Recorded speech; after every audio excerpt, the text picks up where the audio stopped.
Welcome to part two of the Antichrist. Who is he? What are we to look for this guy who's coming into the world? We looked at some of the signs in part one. Here's some more signs to look for. And one of the most important signs that will identify him is that he shall confirm or sign off on a 7-year peace treaty between Israel and the Arab nations.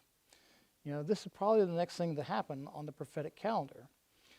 It says in Daniel 9:27, and he shall confirm the covenant with many for a week meaning 7 years, and in the midst of the week he shall cause the sacrifice and the oblation to cease.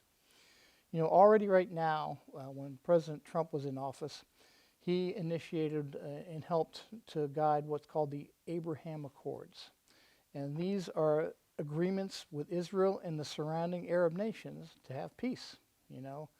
They did it with Jordan, they did it with a couple others in the area, and they started the process.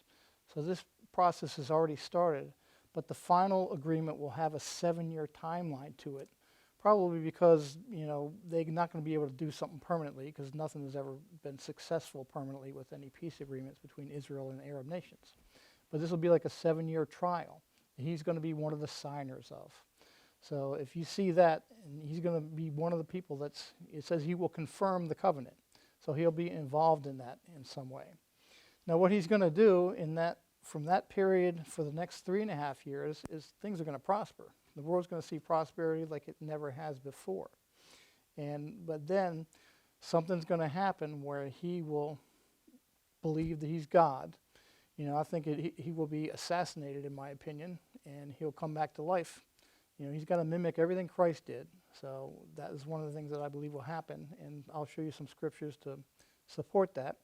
He's going to go in and he's going to sit in the temple which Israel will rebuild as part of the peace agreement. Rebuild their temple, and then they'll start doing their daily sacrifices. Well, it says that he will take away the sacrifice. He will go sit in the temple himself and say, look, I'm God. You can worship me now. And he'll do great signs and wonders that will prove that he is God. For instance, the Bible says he'll be able to bring fire down from heaven. And, this sounds like a pretty general term, but if you look what is happening here, it sort of helps describe it. When Israel would sacrifice in the Old Testament, they would slay the animal outside and then bring the blood inside into the inner part where the priest would talk with God, and he put the blood on the Ark of the Covenant.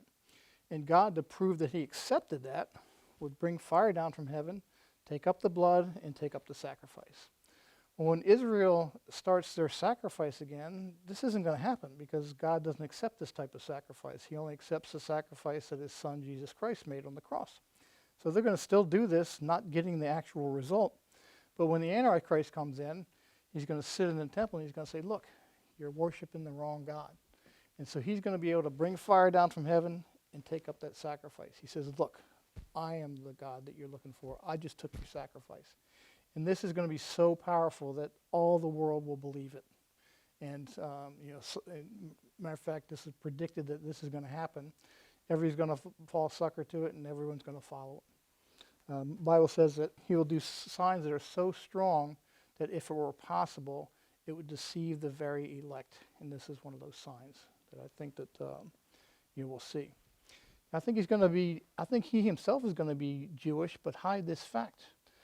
Daniel talks about many things that Daniel talks about regarding him. It says he shall do that which his fathers have not done. That's sort of like a Jewish thing. Nor his fathers' fathers. It says neither shall he regard the God of his fathers. And this is sort of a Jewish thing. It says in 11:38 of Daniel, but in his estate shall he honor the God of forces and a God whom his fathers knew not. So again, this is indication that he may be Jewish. The Bible says he will do whatever he wants. Daniel 7:23 says that he will break and tread down the world in pieces. And it says in Daniel 8:24, his power shall be mighty. Daniel 11:3, and the mighty king shall stand up and shall rule with great dominion and shall do according to his will. In 11:36, and the king shall do according to his will. This guy's going to do whatever he wants. He's going to say something, it's going to be done. And everybody will follow him, and they're going to agree, hey, okay, you showed us your God, you're able to perform miracles, and we're going to do what you say. So the next part of the lesson, we're going to look at what does the book of Revelation say about him, because that's very distinct. There's a whole chapter on it.